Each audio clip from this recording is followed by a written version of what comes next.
What? What? What the hell is this? Harumph.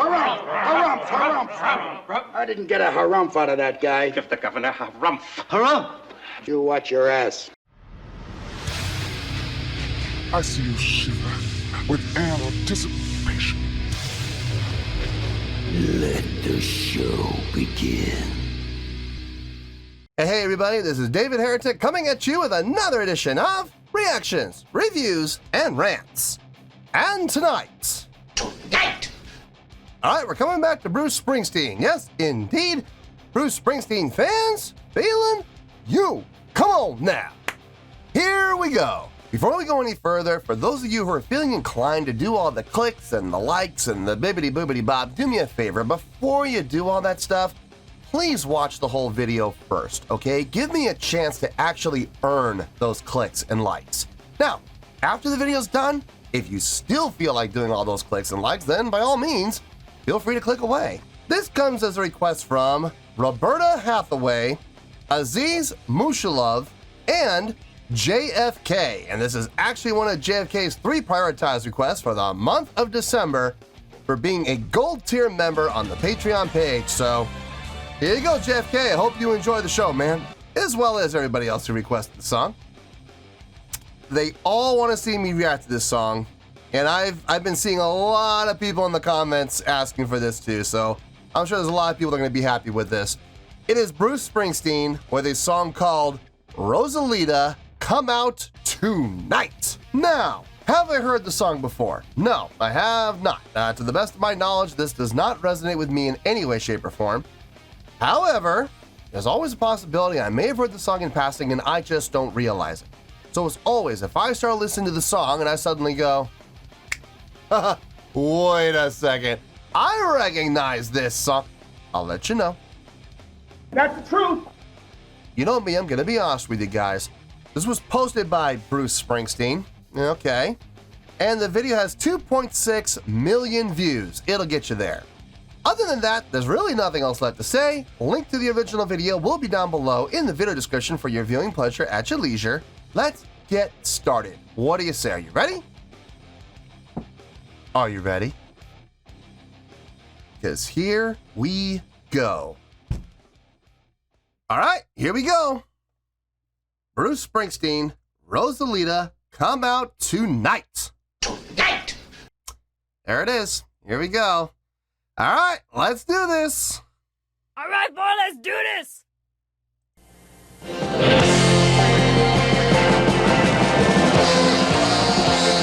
This is early, Bruce.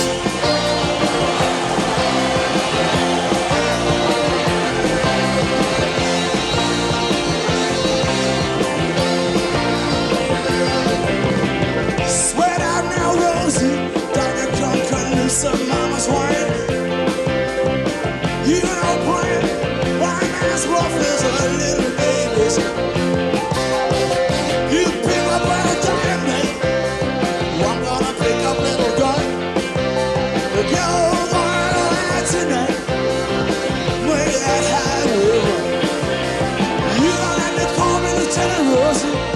I don't wanna be your son. The only lover I'm ever gonna need. Your soft, sweet little girl's tongue. You're the one.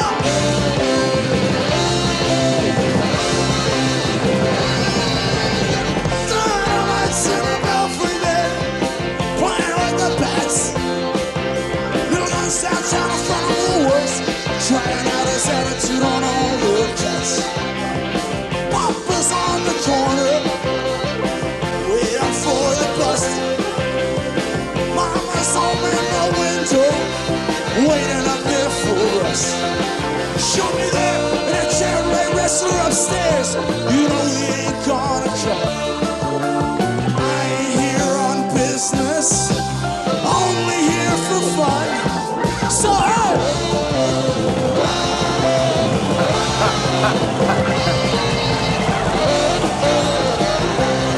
Senorita,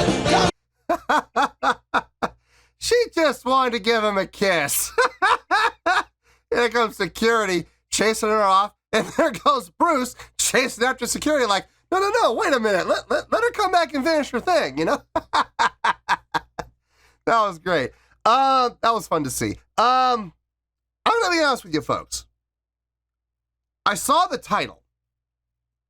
I read the title. Rosalita, Come Out Tonight. Now, I've never heard the song before. Now, I see a title like that, especially when you see the name of a lady in the title. And the title is just the name of a lady, right? Rosalita. Like, I don't know, maybe it's just me, but I see that, and the first thing that comes to my mind is ballad. Because usually when people write songs for girls, right, they write songs for ladies, they're usually ballads, right? And you're going to write a song about a girl, about a lady, about a love interest or whatever. You're going to typically, you're going to write a ballad. So I was going into this thinking, okay, it's a ballad. It's a 7-minute long ballad. Okay. All right. I was kind of bracing myself like, okay, let's get comfortable here. This is not a ballad. This is upbeat. This is kind of a 80s poppy rock feel. I mean, I don't know if this is 80s or not. This might be 70s. I don't know. It's young Bruce. Very young Bruce. This might be 70s. But it's got that upbeat kind of poppy feel to it, but it's rock. It's not pop. It has a poppy feel, but it's not pop at all. It is a rock song, plain and simple. Nothing at all what I was expecting. So a very pleasant surprise indeed. Let's keep going here. Sit by my fire. I just wanna be in love, ain't no lie. Oh, so you're my story. All right. Get another one there.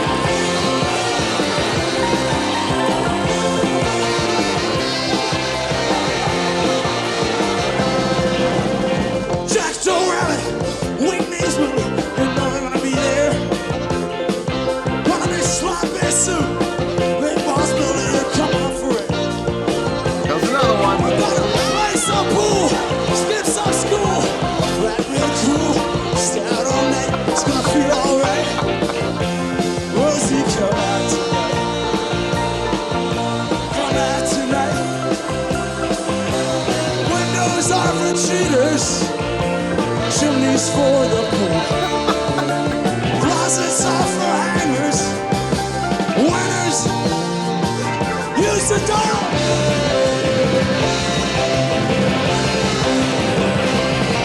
Rosalita, jump on the ride. Senorita, come sit by my fire. I just wanna be alone, ain't no lie. Rosie, my stone desire.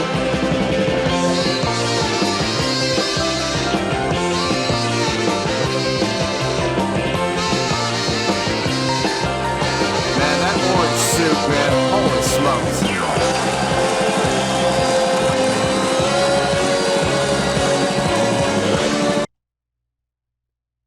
To wear a suit like that, you man, that is taking a fashion risk. No, that is just a glaringly brilliant suit, man. Good job, Clarence, for picking that color, man. Only he could wear that. I'm sorry.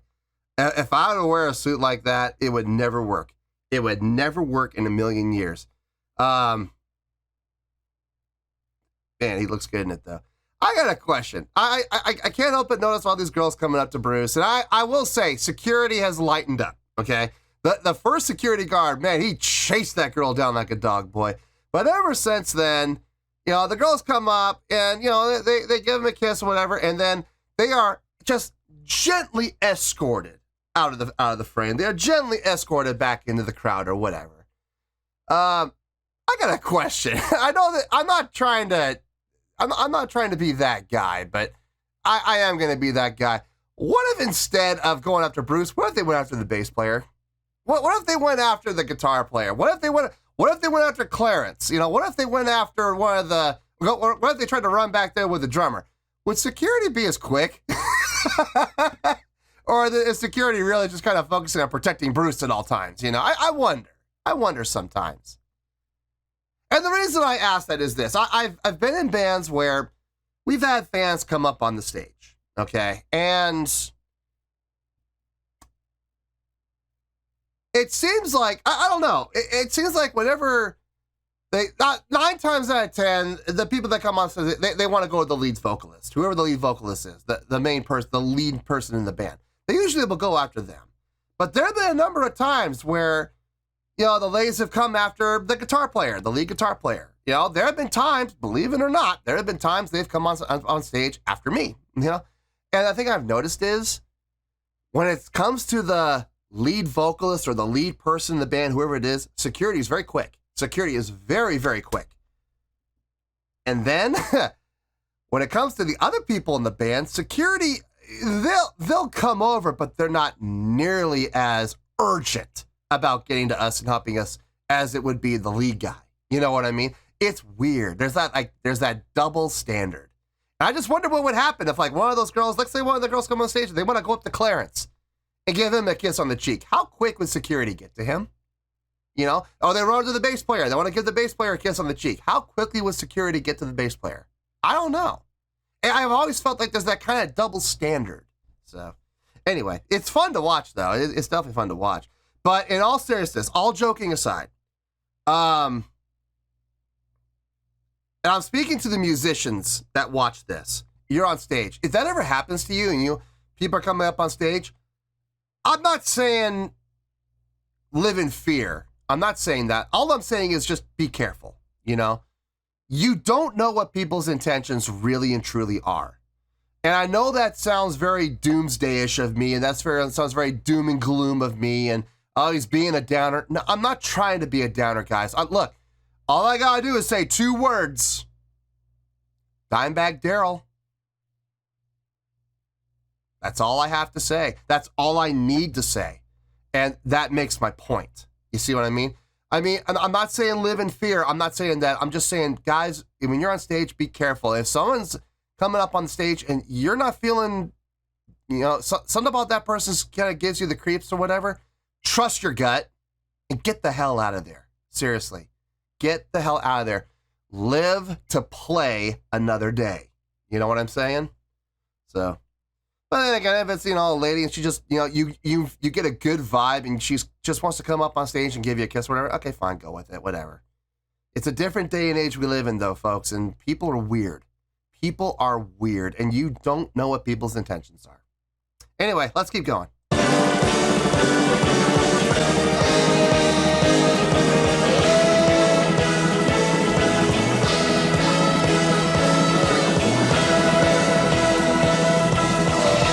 Jump up on that piano.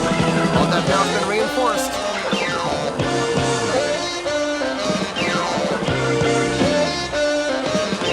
Yeah, play it, Clarence.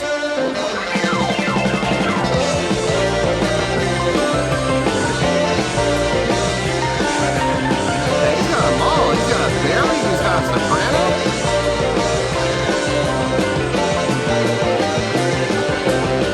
He's a real sax player. He knows how to play all of the saxes. Good on him.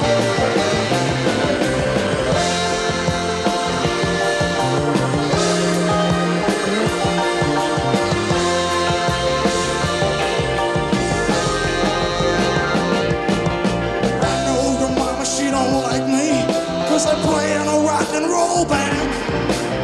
Well, I know your pop don't dig me, he never did understand. Papa lowered the pool, lock in your room. Someone to lend a hand. Nice dynamics. Right to liberate you, confiscate you. I wanna be a man. Someday we'll look back on this and it will all seem funny. La la la. Now you say, all is me.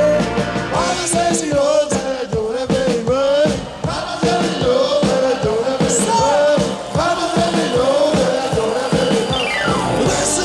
Last chance to get his daughter in a fine romance. The record company, Rosie, gave me a big advance. My tires were slashed, I almost crashed. The Lord had mercy. Mama says she's a daughter, stuck in a rut somewhere in the swamps of Jersey. Hold on tight, stay up all night. Rosie, I'm coming on strong. By the time we meet the morning light, I will hold you in my arms. Why not a pretty little place? place, Southern California down San Diego. A little cafe, play guitars all night and day. You can hear them in the background strumming. Hold tight, baby, don't you know I'm coming? Everybody say, Phoenix! Phoenix? Are they playing in Phoenix? Love those cheap pops. That's great. Every time you call out, when you're playing a city, you call out the name of the city. It's a cheap pop because you know the crowd's going to respond. You know, that's what we call a cheap pop. That's cool. Hey, it works. It works. I love the dynamics usage. Bringing it down, bringing it up a little, bringing it back down, bring it up a little, bring it back down again. Nice. Really nice. Very strategically done. I got a chance to actually look at Clarence Clemens' sax rack, and he's got them all, man. He's got a Barry over there. He's got a soprano sax. He's playing a tenor right now. I didn't see an alto sax, but I'll bet you he has one. I'll bet you it's there. I just didn't see it. I'm glad to see he's not a one-trick sax player. There's a lot of sax players out there who specialize, and they call themselves specialists. They specialize on, you know, tenor sax only, or alto sax only, or soprano sax only. I love seeing well-rounded sax players who can pick up any saxophone and play it well. They don't have to be masters of all four. You know, if they're proficient on all four and they're able to play all four well enough, I got no issue with that at all. I know there are a lot of people who are those, that type of mindset, that elitist mindset where it's like, well, I only want the best alto sax player. I don't care if he can play tenor. I don't care if he can play a Barry. I want him to only play alto, and he needs to be the best at it. I mean, there are a lot of people that have that kind of mindset. There's nothing wrong with it, except you're kind of handcuffing yourself as far as diversity goes. You know, you're going to have that one guy play the one instrument when you could have one guy like Clarence who plays all four, you know, and give you some options. I like that idea more. I think that's a much better idea, especially in the world of rock, you know. You look at a guy like, for example, Michael Brecker. Michael Brecker is one of my go-tos when we're talking about sax. I mean, listen, nothing against Coltrane, nothing against Parker, good old Bird, man, nothing against him, nothing against Tom Scott, nothing against, you know, any of these other wonderful sax players, amazing sax players, okay? What I'm saying is this.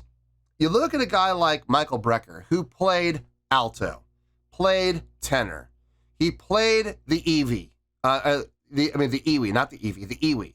I don't think I ever saw him play Barry. I never saw him. I don't think I ever heard him play Barry either. So I don't know if he played it. But I know he played soprano. I know he played alto. I know he played tenor. And I know he played the Ewie. So very diverse. And he played all of them really well. Really well. One of my go-tos when it comes to jazz saxophone, man. That guy was just a beast.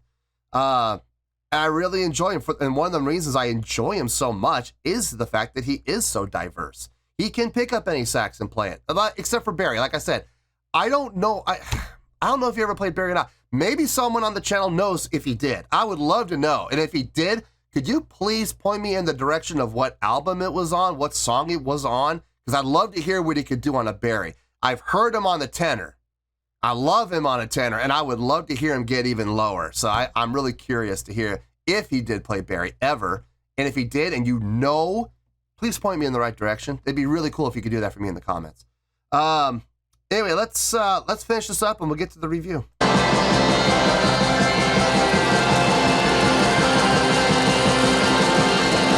gonna hammer those keys.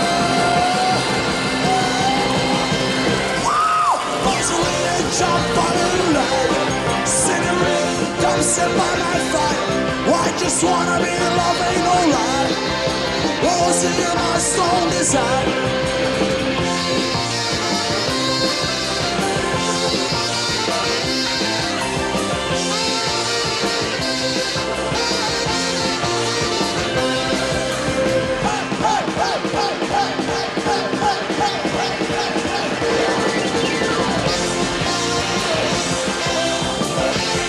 Nice. Uh-oh, he's getting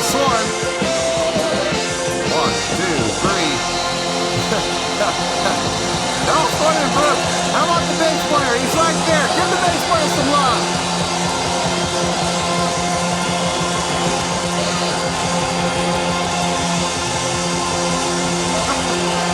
Rough gig, huh, Bruce?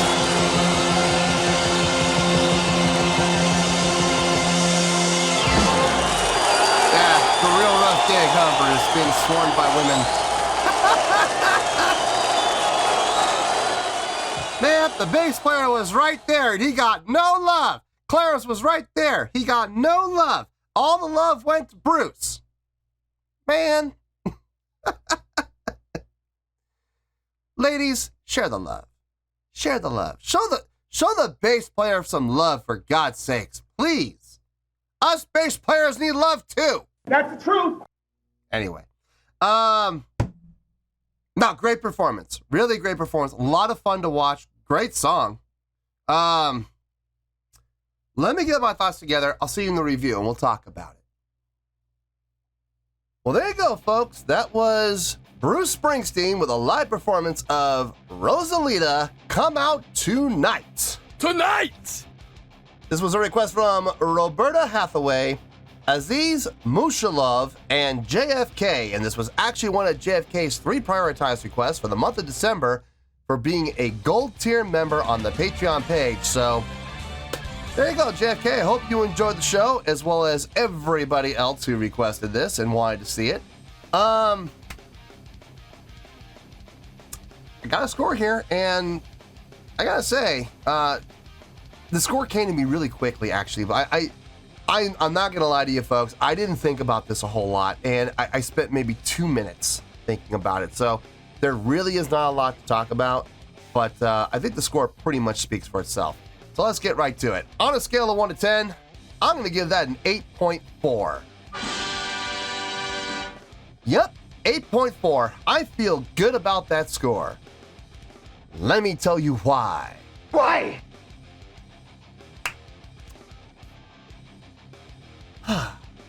There were 2 things I was feeling during the course of this performance, in the course of this song. The very first thing I felt, and I know this is going to sound very conceited of me, this is going to sound very shallow of me, but to be perfectly honest with you, I don't care, because I'm going to be honest with you guys, and I'm going to tell you what I felt. Relief. Yes, yes, yes, yes. Yes. Yes, relief. You heard me. I didn't stutter. Relief. Why? I already explained this during the course of the reaction. I'm going to say it again. I'm going to keep it as brief as I can. With a title like Rosalita, Come Out Tonight, just look at those words, okay? Just look at the title. Rosalita, Come Out Tonight. If you look at that and you don't know the song, you've never heard the song before, you look at that, what is the very first thing that comes to mind when you see a song title called Rosalita, Come Out Tonight? What's the first type of song that you think it's going to be? For me, maybe it's just me, but I saw that and it screamed ballad. And I'm just sitting there going, oh God, it's a 7-minute and 17-second long ballad. Great, here we go, let's get comfortable. I'm not gonna lie, folks, I was kind of dreading this because I thought it was gonna be a ballad, and I'm sitting there going, a 7-minute long ballad? Really? All right, fine, let's keep an open mind and let's do this. Imagine my relief. It's the only word I can think of. When I heard that upbeat tempo, and I heard those chordal hits, and I heard Clarence on the sax with that melodic line, and I'm sitting there going, this isn't a ballad. This isn't a ballad. Sweet bird of freedom, this is not a ballad. Yeehaw! All right, I am here for it. Yes. Oh man, the wave of relief that hit me was astronomical. And like I said, I know that sounds shallow. I know it does. I know that sounds very arrogant. That sounds very self-centered, but you know what? I don't care. It's what I felt. And I'm gonna be honest with you guys. I'm not gonna pretend. Now, the song itself, great song. It is a great song, man. Great I'll tell you the biggest thing that hit me more than anything else. Great dynamic usage. Coming down when necessary, coming up when appropriate. And not just playing with 2 levels. I heard 4 distinct volume levels. I heard like mezzo piano, mezzo forte, forte, and fortissimo. I heard them all, man. The only thing I didn't hear was piano. Maybe, but then again, maybe it was forte, mezzo piano, piano. Maybe it was that, but my gut's telling me mezzo piano, mezzo forte, forte, and fortissimo. That's what I was really getting more than anything else. It wasn't just playing around with 2 levels. I heard 4, and that was really cool to hear. Some great diversity within the dynamic usage. Chordally, very simple song. Very simple song, like a 3-chord song, man. It was not tough at all. This is one of those songs you could seriously listen to a couple times, pick up your guitar, and you'll probably be able to figure it out. But they made the most of it. They really did, and they did some great solo work. There was some great spotlights, some great vocal delivery from Bruce on this. Clarence on that sax band, tearing it up. Great job on his part. Really, seriously, great job on his part. I was really glad to see his rack and see the diverse saxophones. It wasn't just, you know, I don't think I've ever seen him play alto or soprano or bari. Oh, wait, actually, no, I take that back. I think I have seen him play a bari sax. I think I have. But I've never seen him play tenor, and I've never seen him play alto. So it was great to see that he has those instruments there. Listen, he wouldn't have those instruments there if he couldn't play them. He's not going to sit around and lug an instrument around on tour that he's never going to play. That just doesn't make sense, you know? That's extra freight that you have to pay for when you're traveling. That's extra weight that's going to have to go on the plane. You gotta pay for that. Plus for the insurance for the instrument. So that's just a lot of hassle, and it's not necessary. If you're not going to use it, then don't take it.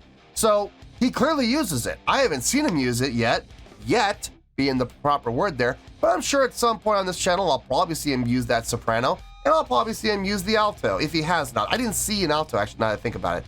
I didn't see the alto, but I'm sure there's one there. I'm sure there is. I can't imagine there wouldn't be. But then again, maybe he doesn't play it, so why take it if you don't play it? But it was great to see a diverse number of instruments back there. The band as a whole sounded really good. Drumming sounded tight. Bass playing, was right locked in with the drumming, right in the pocket. Sounded good. Keyboardist, man, that piano player had hammer on those keys in that one part, man. His hands were just a blur of that up and down motion. That was fun to see. Really, really getting into it there. And it was a fun show to watch. On top of it, I'm not gonna lie, it was entertaining watching Bruce getting swarmed. And, you know, security being security. You know, look, they got a job to do. You know, they have to ensure the safety of the performers. And I gotta say though, the first security guard, he was a little overzealous. I mean, look, the girl was just going up on stage to give Bruce a kiss on the cheek. You know. Now, if this was today, if this was to happen today, I'm sure we would see a much different approach to security. You know, they would have probably never allowed those girls to get anywhere near Bruce. They would have been right on top of those girls. And it's a shame. It is. You know, that is the day and age that we live in, man, though. It is. Ever since the Dimebag Darrell incident, I talk about that incident a lot. And the thing is, I've mentioned this a few times in Bruce Springsteen videos, and not everybody that's a Bruce Springsteen fan knows about the Dimebag Darrell incident. So let me just give you a brief summary of what happened. Dimebag Darrell, who is notorious and famous for playing with the band Pantera, right? Well, he didn't leave Pantera per se. I mean, he sort of did, but he never made it like official, like I'm quitting and I'm never coming back. There was always hope for a reunion. But he went and formed a new band called Damage Plan. And they were playing a show, and this gentleman approached the stage. Now, how he got into the venue, the way he got in, we still don't know to this day how he got into the venue. But he got into the venue, got up on the stage, brandished a gun, and fired. I think it was 6 shots or 7 shots. It hit Dimebag 3 times. And Dimebag, there's different versions of the story. Some people say he was declared dead right there on the stage. Some people say that he was declared dead at the hospital. But in any case, he was dead. He died. because of that. And security didn't do anything to intercept the guy. Security didn't do anything to stop the guy. He literally jumped up on stage, was not stopped, was not accosted, was not confronted for at least 5 seconds, long enough to brandish the gun, pull it out, take aim, and shoot. I think it was 6 shots that he fired, 5 or 6 shots. Guys, that doesn't happen in the period of 2 seconds, okay? It doesn't. Ever since that incident, my opinion of people jumping up on stage has changed. Before that happened, I used to love it when people would jump up on stage with us. I used to love it. I used to love having people jump up on stage and interact with us as band members. But ever since that incident, I look at people jumping up on stage with a look of, what are your intentions? What are you doing? Why are you up here? You know, I hate to say it. I hate to say it, but it's true. I mean, you have to look at it now from that perspective. You have to, because unfortunately, that is the day and age that we live in, where there are people out there who don't have good intentions. For whatever reason those intentions are, whatever mindset those people are in, we don't know. We just don't know as performers. So I always refer back to that moment in time, and it's unfortunate that that moment never happened, because but it's a sign of the times, unfortunately. So whenever I see people jump up on stage, I'm always a little leery. Now, granted, I don't know if this was 60s or 70s. I don't know, maybe 80s. This was before that incident. So, of course, people had a different mindset. People had a different intention. And I'm sure every single one of those ladies had nothing but nice intentions. I'm sure of it. 99% of people have nothing but nice intentions. But unfortunately, there is that 1%. There is that 1 out of every 100 who either their intentions are unclear or their intentions are malicious, whether it be through, predetermined, premeditated reasons, or they're just out of their minds, whacked out, and they don't know what they're doing. But sometimes they're the most dangerous ones. So I hate to be a naysayer. I hate to be a doomsayer. I hate to be a gloom and doom approach to that type of thing. But guys, reality is reality. It is the day and age that we live in. So for those of you that do play in bands and people do jump up on stage, be careful. I'm not saying live in fear, but I'm saying be aware of your surroundings and be alert. Be careful out there. And I'm serious, if someone jumps up on stage and your gut's telling you, get the hell out of there, then folks, forget the show, get out of there, and live to play another day. You know what I'm saying? If you leave the stage and it turns out the guy didn't have any problem, guess what? That's okay. You can come back on stage and continue the show. But if you get dropped by some jackhole brandishing a Beretta, game over. I'm sorry, but that's reality. So no one thought that would ever happen either. No one thought that would ever happen until Dimebag. There it is. So, watching the ladies swarm Bruce, it was fun. It was cute. Back in the day, you could get away with stuff like that. And it was kind of funny to see security. Like I said, the first security guard chased the first girl off like a dog, man. He was on top of her, like, bam, like, get out of here. Poor Bruce had to chase after the security guard. No, it's okay. And, after that, you just kind of watch security kind of relax. The girls would come up, do whatever they wanted to do, give him a kiss on the cheek, stroke his arm, whatever. And then they would be escorted nicely back into the crowd. And at the end there, he just got absolutely swarmed. Now, my question is, Clarence is right there. The bass player is right there. Now, look, I know they're not Bruce, but can't Clarence get a little love? Can't the bass player get a little love? Come on, man. Look, us bass players, we need the love. We're the last ones to get any kind of love. So, yeah, love up on your bass players, please.